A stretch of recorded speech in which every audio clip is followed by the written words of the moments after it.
Hi everyone, I'm Literary Freak 11, and today is day 15 of Journey Through the Multiverse of My Mind. I have our card right here, so there's really a lot of moving parts in here, and I kind of struggled with this one a little bit, but I'm pretty pleased with what I came up with, so without further ado, let me begin. The realm of whole lost items could be dangerous at times and very odd all of the time. There was no shortage of nails, buttons, rope, and hair ribbons. Pokio walked on stilts since the streets were flooded with oil at the present time. They had just had a falling where barrels had come down. The lids had fallen off the barrels upon impact, and gallons of oil were flooding the streets of the East Residential District. The whole realm was an island hill, and the oil would drain away eventually. In the meantime, the Fallen Items organizational crew was attempting to gather the barrels and other containers to save as much as possible. Pokio couldn't fly unsupervised yet. Even though he'd been born with wings, as was everyone on the island, he was only 15. Since the 8 realms existed below Earth, items arrived by falling, and if anyone flying was caught unawares, they could get knocked out of the air and even killed. Things lost and forgotten began to sink through the ground until they came out in the sky of this other world.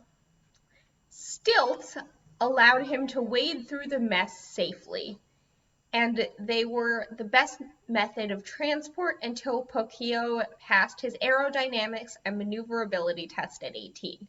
Pokio was not eager to fly, scared of what might happen, having to be alert at all times. He was almost home when he saw the fluttering of wings, landing on a rooftop next to him.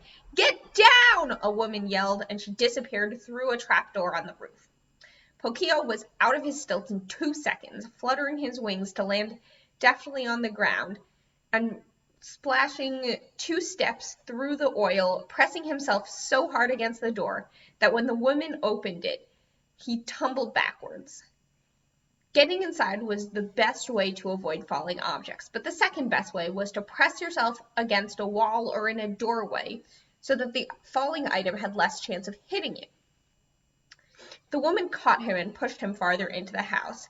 Then she strode out the door, her long beak clicking frantically.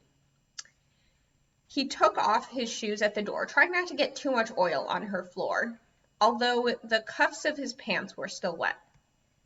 Next came a girl of about his own age with strawberry red hair and jet black wings. He thought they had flying lessons together on Tuesdays. Then there was a burly man of about 30, a tall, thin man who looked to be in his early 20s. Their hostess walked in and slammed the door, locking it behind her.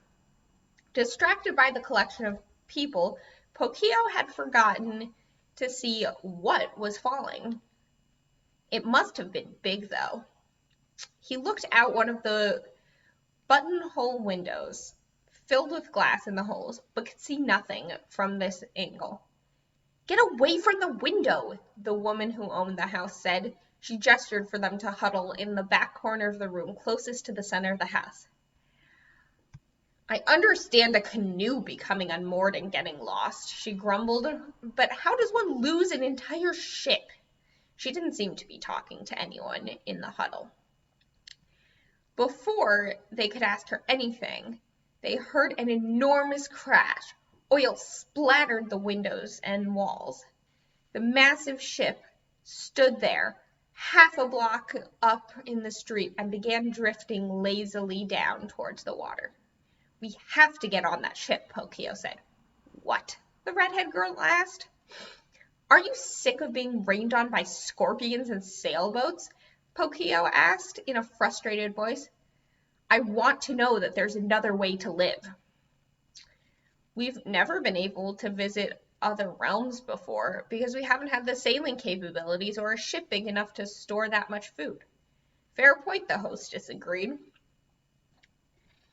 "So what do we do if we don't find anything?" the tall, lanky man asked. We turn around and go home, said the hostess. I hope there's rope on that ship, she added as she led them outside to meet their fate. That's all I have for now. Thanks so much for watching. Don't forget to like and subscribe, and you can buy my book, link in the description below, on Amazon. Have a good one.